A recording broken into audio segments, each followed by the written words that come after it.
Bonjour à toutes et à tous, j'espère que vous allez bien et aujourd'hui on se retrouve pour une nouvelle vidéo. Comment faire un tracking 2D, mais également comment faire un tracking 3D. Pour atteindre ces résultats, il y a deux techniques. La première sur le tournage et la seconde, le montage.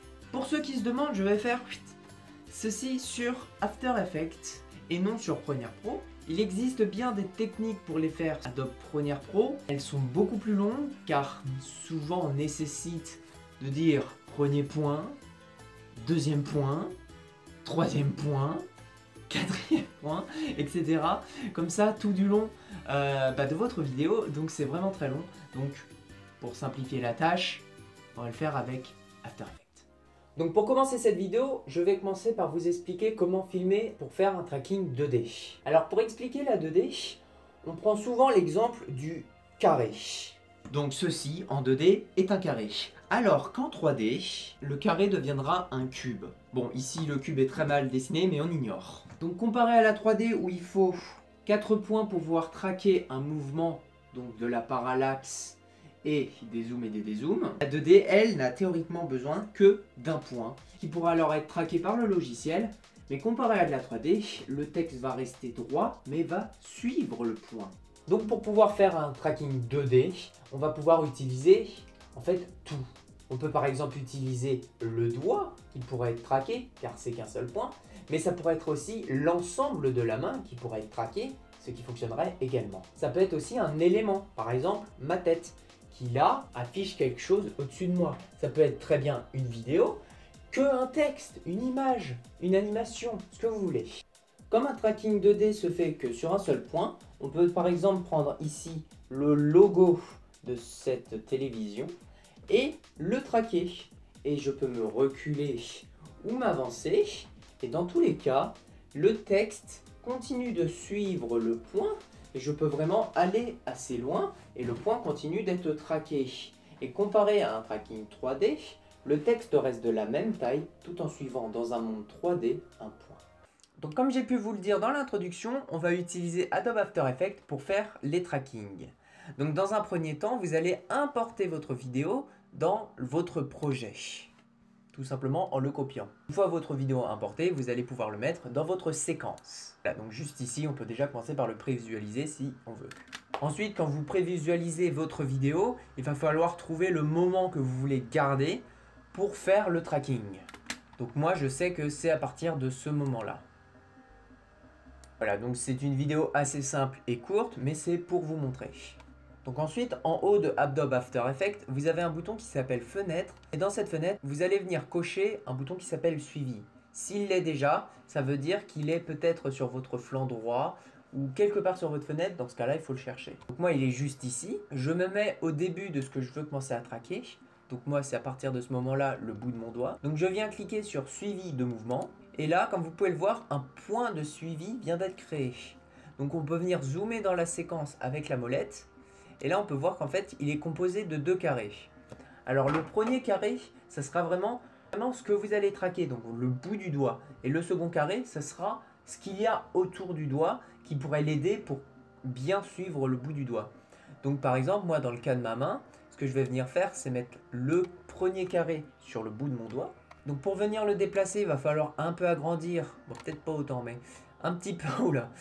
Bon, en restant raisonnable, un peu agrandir la zone extérieure. Comme ça, quand vous avez le petit curseur en noir, vous pouvez rester appuyé et venir déplacer votre tracker. Donc moi, je viens le mettre au bout de mon doigt. Et ensuite, le reste du tracker, comme vous pouvez venir le voir, quand votre curseur est blanc comme ça, vous pouvez venir le déplacer. Et moi là, comme ça, je vais pouvoir dire que je veux qu'il reste, comme ça, plus ou moins, au bout de mon doigt. Donc voilà, il me traque le doigt. Une fois que vous êtes plus ou moins content de votre sélection, dans la fenêtre de suivi, vous allez venir pouvoir cliquer sur le petit bouton. Et donc, on peut venir cliquer sur Analyser et faire Play. Donc, pour pouvoir être sûr qu'il n'y a pas de problème, essayez de zoomer sur votre doigt et de regarder ce qui tracte, s'il est bien au bout de votre doigt tout du long du tracking. Donc, pour voir s'il a bien compris ce que vous voulez qu'il traque, vous pouvez cliquer sur la petite flèche Analyser une image vers l'avant. Et comme ça, on peut voir que là, il est toujours bien au bout de mon doigt, donc il a compris ce que je voulais qu'il tracte. Donc on peut directement cliquer sur play et comme vous pouvez le voir, touc, touc, touc, touc, ça a créé un petit tracking de mon doigt. Et là, comme vous pouvez le voir, ça a commencé à se décaler. Donc vous pouvez le refaire manuellement de temps en temps pour être sûr qu'il continue à bien traquer votre doigt. Voilà, par exemple ici, une erreur qui arrive souvent, c'est qu'il a raté, il a perdu mon doigt. Comme vous pouvez le voir, il est revenu en arrière. Donc dans ce cas-là, revenez prendre votre doigt, mais là vous voyez que le tracking a fait n'importe quoi, donc dans ce cas-là vous faites CTRL Z pour effacer quelques images et vous avancez une image par image pour voir qu'est-ce qui se passe. Donc là il se passe bien, là ça se passe bien, là ça se passe bien. Et comme vous pouvez le voir, à cette image, là il a perdu le tracking. Donc hop, vous lui redonnez là où est-ce qu'il doit être réellement. Vous pouvez par exemple aussi remodifier le contour du doigt, parce que comme le doigt a bougé, il ne comprend plus trop. Et donc on peut reprendre.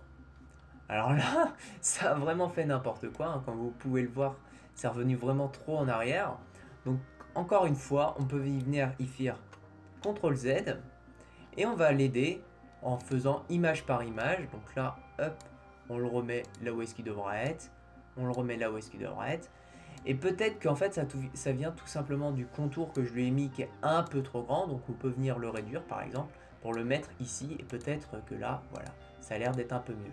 Alors comme vous avez pu le remarquer juste à l'instant, il va beaucoup plus vite le tracking si vous lui mettez moins d'éléments autour. Ce qui est logique. Si vous lui demandez d'analyser une zone comme ça, il va devoir voir chaque image si jamais ça ressemble à la précédente.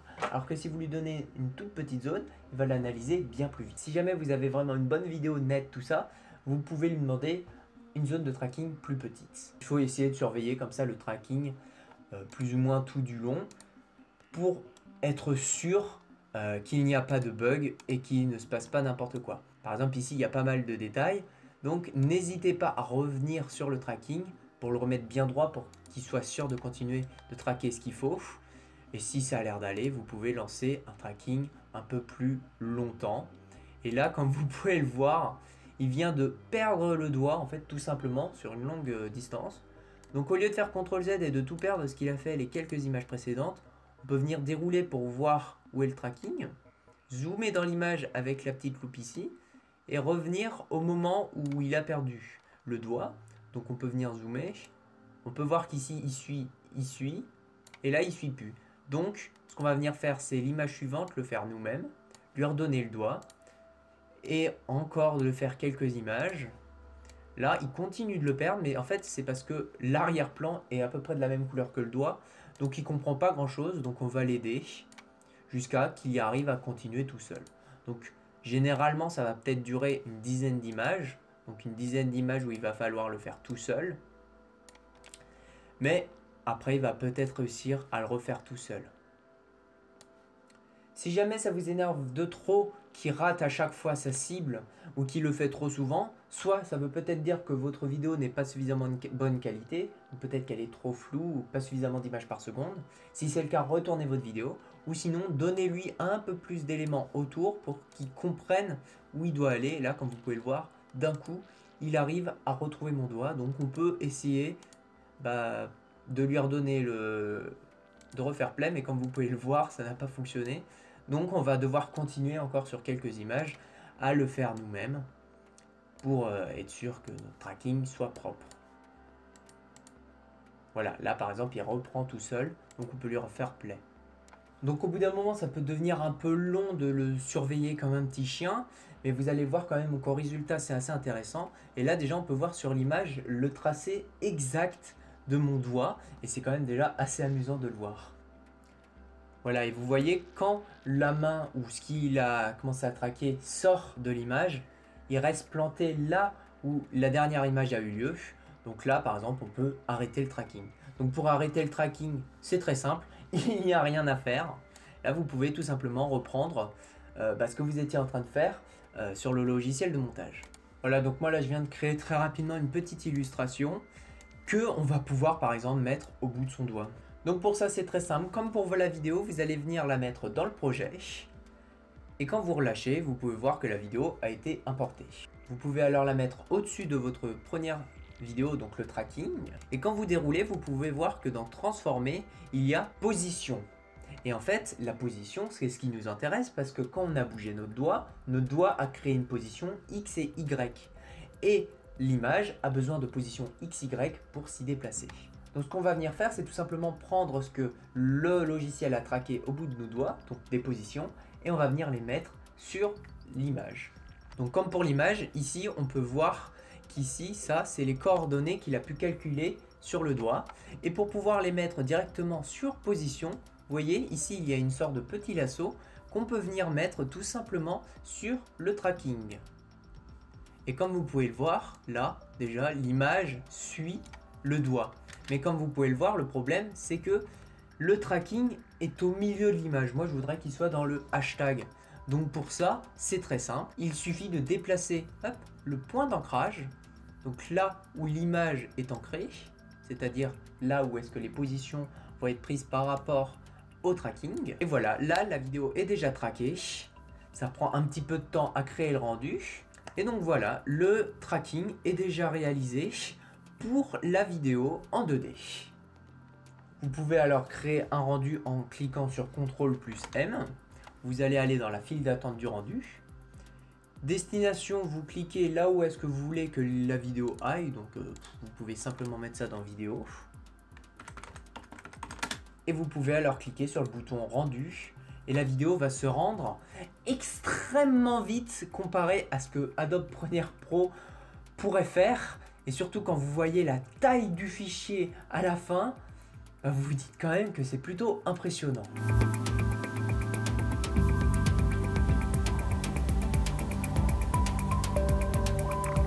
On peut maintenant passer au tracking 3D.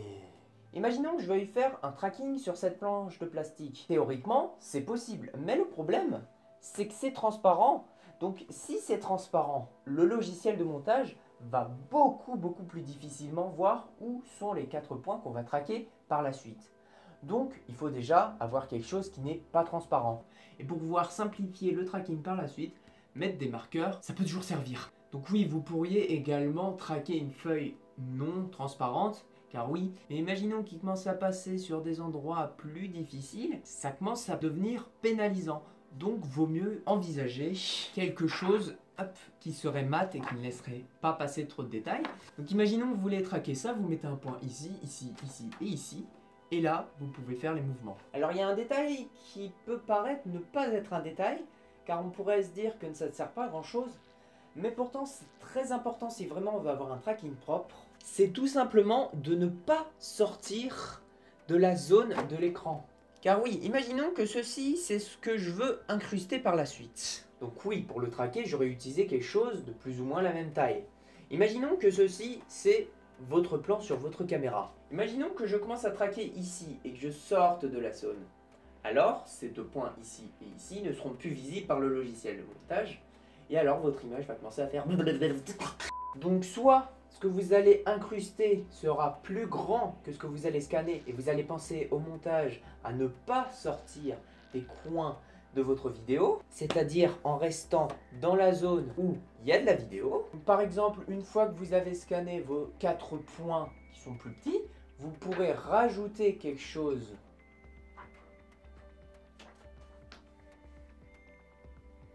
C'est insupportable. C'est quoi, c'est l'écran qui fait ça? Imaginez que vous avez scanné... Et il le fait direct en plus. Imaginons que vous avez scanné vos 4 points qui sont ici. Vous pourrez alors au montage rajouter comme ceci directement votre vidéo au-dessus des 4 points que vous avez scannés. Et ça va suivre... C'est insupportable. Ça va suivre exactement les mouvements que vous aviez donnés à la base à votre jeu de cartes. Donc moi pour faire les trackings, je vous propose de prendre quand même quelque chose d'assez grand pour que le logiciel voit la différence entre les 4 points et qu'il puisse avoir suffisamment d'informations pour éviter que ça soit trop buggé.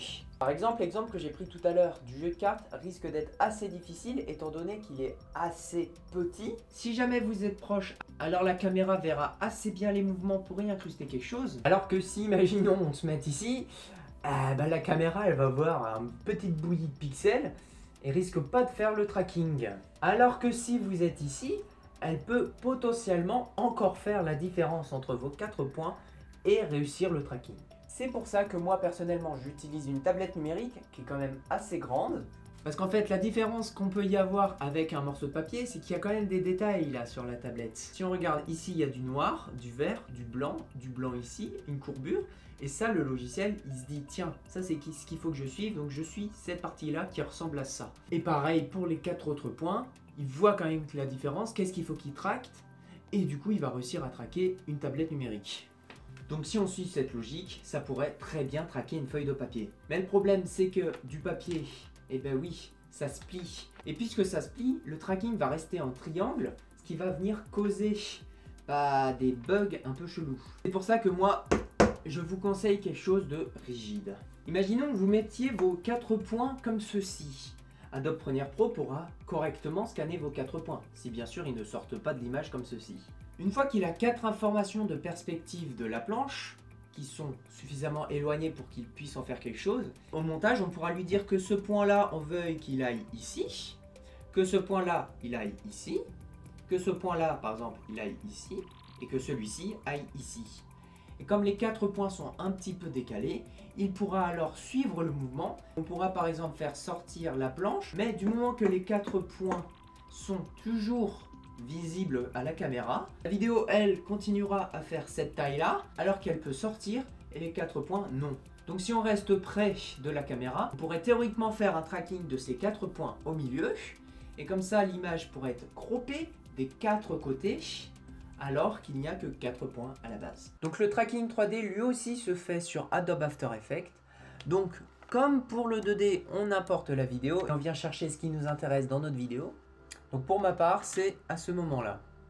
Comme vous pouvez le voir, j'ai pris une planche de Velleda sur laquelle j'ai mis 4 points de tracking et que je pourrais ensuite rajuster ma vidéo pour que ça tienne sur la planche de Velleda. Donc pour créer le tracking, c'est comme pour le 2D, on retourne sur notre fenêtre de suivi, on clique sur suivi de mouvement, mais cette fois-ci dans type de suivi, on va venir cocher perspective des 4 coins. Donc comme vous pouvez le voir, là sur notre vidéo, on a 4 points qui vont être traqués en même temps. Donc vous vous doutez bien que si le tracking 2D est assez rapide, mais prend un peu de temps, plus on lui donne d'éléments autour, vous vous doutez bien que pour 4 points, ça prendra 4 fois plus de temps. Donc bon, logiquement, on se met au début de la vidéo pour positionner correctement nos 4 coins. Donc pour pouvoir commencer le tracking, il faut que les 4 points soient sur la vidéo en même temps. Donc moi, c'est à cette image-ci. Comme on peut voir, c'est très légèrement flou, donc on peut potentiellement attendre une image où c'est net. Donc moi, ma première image vraiment nette, c'est à ce moment-là. Donc moi, je vais commencer à positionner mes points à ce niveau-là. Par contre, cette fois-ci, comme on peut voir, la croix que j'ai pu dessiner sur la planche à dessiner, elle est plus grande que le petit point de tracking, donc on peut venir augmenter la taille du point de tracking, mais vous vous doutez bien que si je fais ça, le tracking va être beaucoup plus long. Voilà, donc une fois que vos 4 points vous semblent assez bien positionnés, comme pour tout à l'heure, on peut commencer par cliquer une fois pour aller à l'image suivante pour voir ce qui se passe sur les 4 points et s'il a bien compris ce qu'il devait traquer. Pour ma part, c'est pas mal, donc on peut regarder la deuxième fois. De nouveau, c'est suffisamment bien traqué pour moi. Donc je clique sur Play et comme vous pouvez le voir là, chaque image prend un petit peu de temps quand même avant d'être analysée. Mais ça reste quand même relativement rapide. Comme pour le tracking 2D, de temps en temps, il va falloir repositionner les points nous-mêmes car ils peuvent se décaler très légèrement. Et pour être sûr qu'ils puissent continuer de comprendre ce qu'il doit traquer, eh ben, il faut remettre de temps en temps les petits points correctement. Là, ce qu'on pourrait noter sur la vidéo, c'est que j'aurais pu potentiellement un peu plus éloigner les points. Donc là, parce que là, ils sont assez proches, ce qui peut potentiellement créer des vibrations si jamais After Effects ne comprend pas trop où sont les points. Et j'ai plus de batterie sur la caméra. Là, par exemple, il y a eu un mouvement assez brut.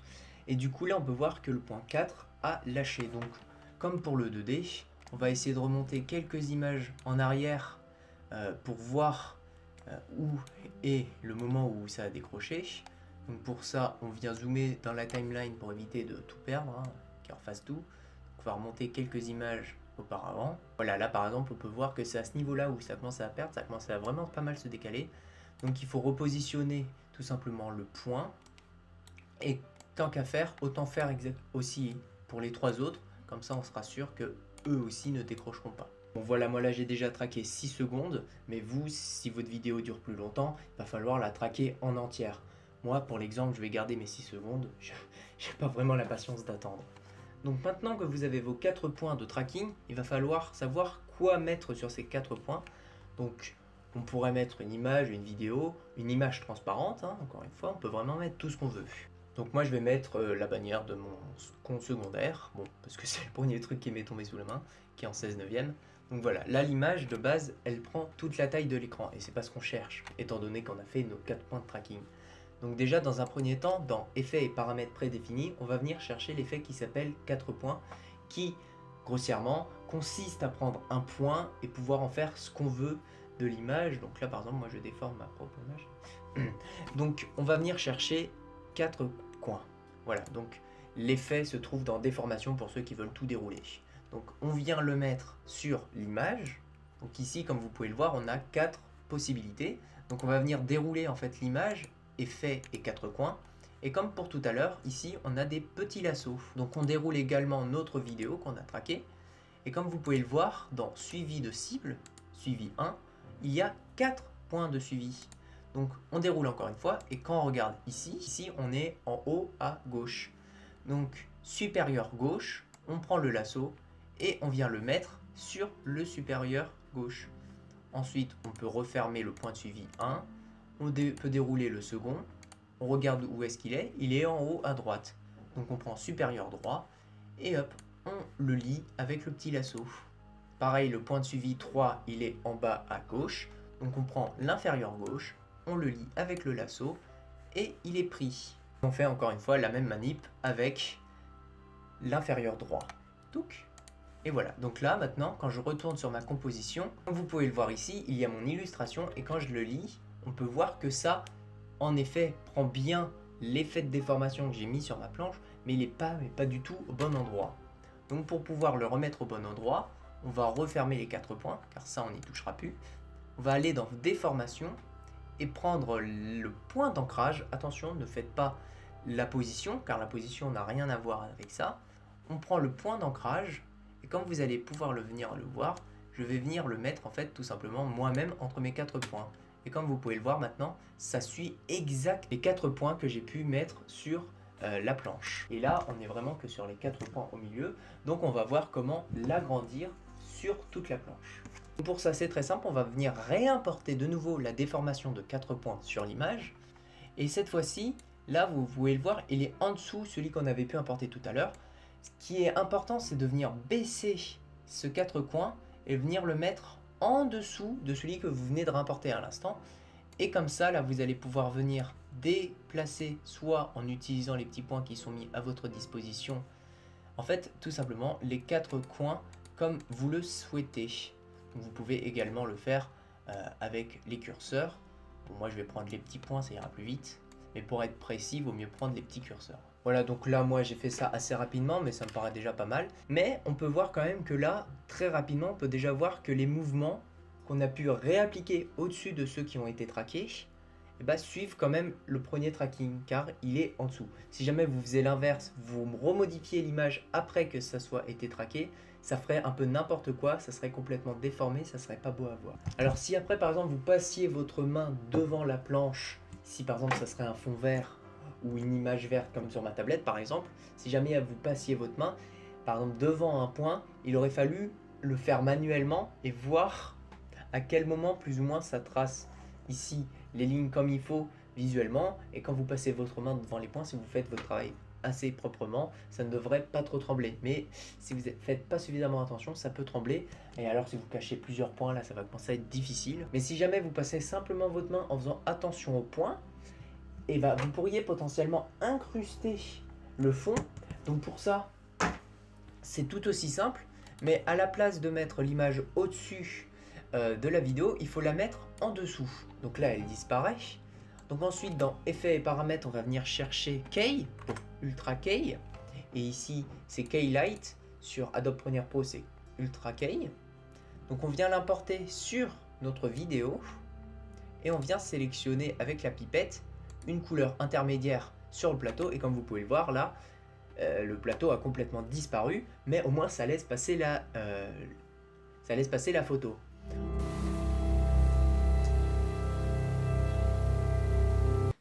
Bon, j'ai tout cassé, mais c'est pas grave.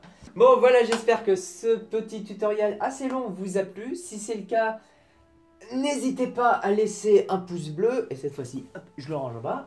Et n'hésitez pas à vous abonner. Ça fait tout l'écran, c'est génial, on ne voit plus. On va tourner la page. Voilà. Bref. Voilà, on peut vraiment s'amuser comme on veut avec le tracking. Je vous laisse vous éclater. J'espère que ça vous a plu et que c'était pas trop long, trop chiant. N'hésitez pas à me dire dans les commentaires si jamais vous avez des reproches sur la vidéo. Par exemple, des choses que vous voudrez que j'explique plus et d'autres choses que j'explique moins. Voilà, moi en tout cas, je vous dis à très bientôt. Ciao!